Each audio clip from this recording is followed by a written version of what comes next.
Welcome to all BSc second year student. Today's topic is the habit. Habit मध्ये first point जो आहे तो आहे लोकोमोशन्स. लोकोमोशन्समध्ये बघा, फ्रॉग जे आहे मूव्ज होतात on land by leaping and water by swimming. Frog काय असतात, मूव्ज होतात कुठे, लँडवर. कशासाठी? बाय लिपिंग म्हणजे जम्पिंग, अँड वॉटरमध्ये कशासाठी? By the swimming. आता फर्स्ट पॉइंट आहे लिपिंग. लिपिंगमध्ये बघा, a frog rest on the land. लँडवर रेस्ट करतात. कशा पोझिशनमध्ये असतात? शॉर्ट फोर लिम्स असतात और लेग्स राहतात. ते काय करतात? फोल्डेड असतात in the form of Z पोझिशनमध्ये. म्हणजे जे काही फ्रॉग्स असतात रेस्ट पोझिशनमध्ये राहतात लँडवर, तेव्हा ते ज्या शॉर्ट फोर लिम्स असतात त्या कशा पोझिशनमध्ये असतात? फोल्डेड. आणि तो पर्टिक्युलरली फॉर्म कसा राहतो? झेड फॉर्ममध्ये. देन then extend होतात. It jumps by the extending the hind limbs which act as like the springs. जेव्हा ते जम्प करतात किंवा लिम्स करतात तेव्हा एक्सटेंड काय होतात? Hind limbs. आणि ते ॲक्ट कशा करतात? लाईक द स्प्रिंग सारखे. And a frog may jump as a distance. किती डिस्टन्सवर जम्प करतो? 1.5 to 2 meters in single jump. 1.5 to 2 centimetre 1.5 to 2 meters काय राहते त्यांची सिंगल जम्प असते. And which landing the four लिम ॲक्ट लाईक द शॉक ॲब्सॉर्बर्स. त्यांचं काय म्हटलेलं पर्टिक्युलर सेंटेन्स बघा. ज्या काही वाईल लँडिंग करतात फोर लिम्स ॲक्ट कशा करतात? शॉक ॲब्सॉर्बर्स. ज्या ठिकाणी लँडिंग केली जाते फोर लिम्सची त्या ठिकाणी काय असतात? ते ॲब्सॉर्बर्स म्हणून प्रेझेंट असतात त्या ठिकाणी four limbs. Then four limbs also help to move the animal in desired direction. म्हणजे ॲनिमलला पर्टिक्युलरली मूव्ह करण्यासाठी डिझायर्ड डायरेक्शनकडे यूज केले जातात four limbs. Okay. Then second point is the swimming.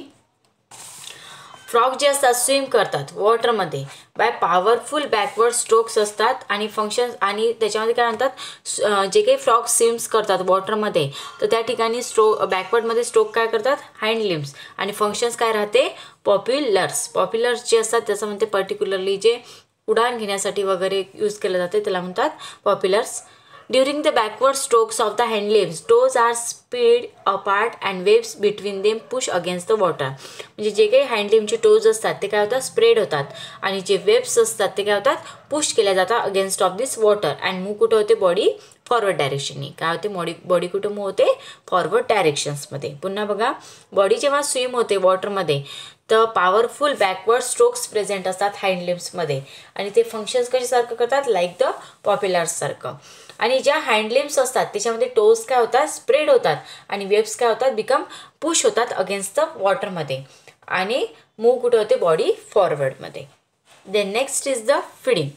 फिडिंगमध्ये बघा, शॉर्टमध्ये सांगते. फिडिंगमध्ये कार्निव्होरस आहे फ्रॉग्स. फीड कशावर करतात? इन्सेक्ट आणि वॉर्म्सवर. कार्निव्होरस आहे, फीड इन्सेक्ट आणि वॉर्म्सवर. अँड फूड जे असते ते कॅप्चर केलं जाते by throwing out the extensible sticky आणि म्युकस कोटेड टंग राहते from the mouth. Extensible sticky राहते आणि म्युकस कोटेड काय असतो? त्यांची टंग असते. कुठे? तर माउथमध्ये, from the mouth. Okay. Then next is the croaking.